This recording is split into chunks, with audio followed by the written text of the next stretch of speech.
Ladies and gentlemen, in this short oral report, allow me to present the findings of discussions taking place between certain Indonesian and Australian students on the UN Strategic Developmental Goals, or SDG in brief. Number 4, namely quality education. Of note are three main issues, namely the state of infrastructure and facilities in schools, bullying and hazing, and teachers' wages. Three issues which impact the implementation of SDG number 4. Before moving on to the results of our discussions, however, it is worth noting that SDG number 4 is subdivided into 10 smaller targets. These targets serve as a convenient framework for the discussions of SDGs, so bear them in mind. Now, moving on to our first issue, namely infrastructure and facilities. In Indonesia and Australia, the distribution of infrastructure and facilities have seen inequalities in certain respects, though in Australia they take place more subtly. More on that later. In Indonesia, conditions of public schools and even their presences vary greatly. Most glaring contrasts are to be seen in certain areas, districts relatively neglected by the central government. One has heard anecdotes of students having to walk miles through rivers and mountains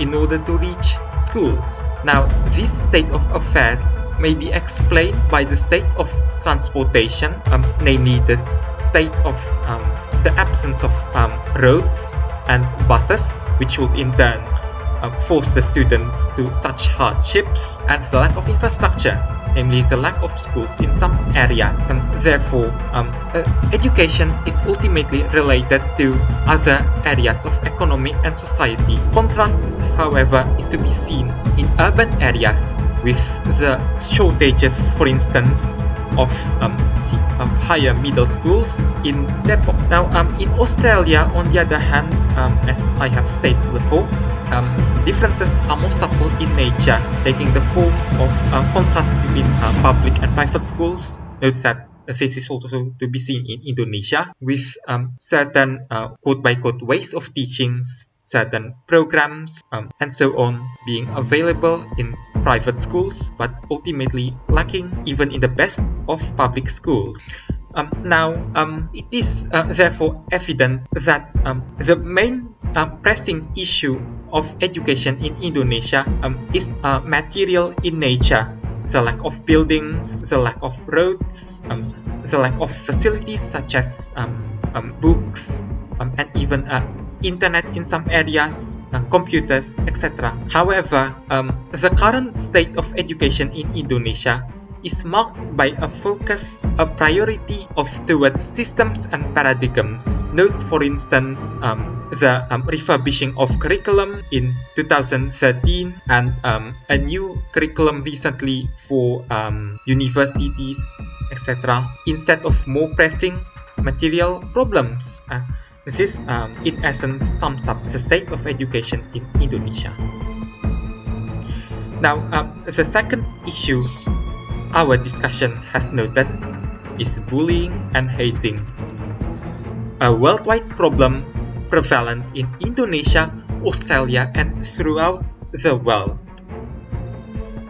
Now, our discussions have seen personal testimonies from our friends, with some of them relating to instances of being called out, mocked, teased, etc. in their school years. Now, in Indonesia, however, bullying and hazing have led to certain instances of physical injury and even death.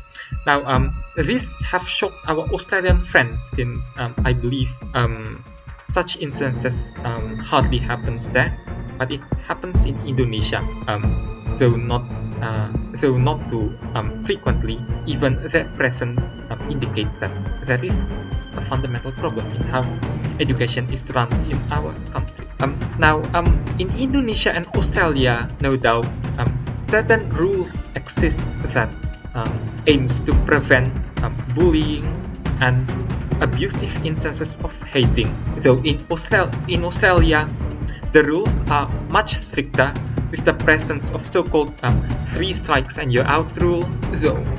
So in Indonesia, such rules also exist. Most teachers tend to de-emphasize their implementation, choosing to focus instead on more trivial infractions such as the bringing of certain items, fashion, etc. Bullying, on the other hand, is comparatively less prosecuted, or if so, they are de-emphasized.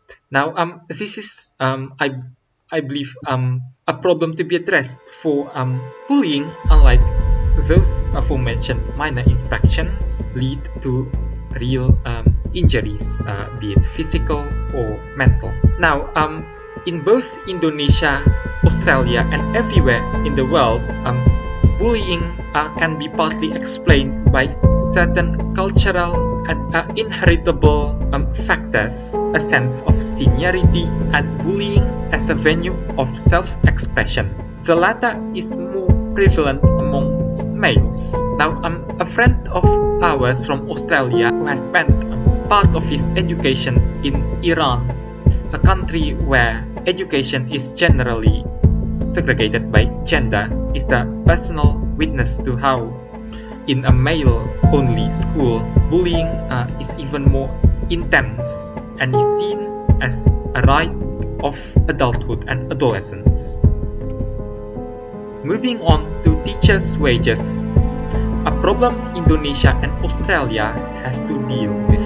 In Australia, teachers and nurses are amongst the lowest paying jobs despite their essential roles in society, while in Indonesia there are so-called honorary teachers, which compose 48% of total teacher workforce, but receive lower wages than those teachers who are integrated into the civil service. Some are even paid 300 to 400,000 rupiahs a month, a sixth of the minimal wage, and even that amount occasionally and frequently gets delayed due to, in part, wanton corruption.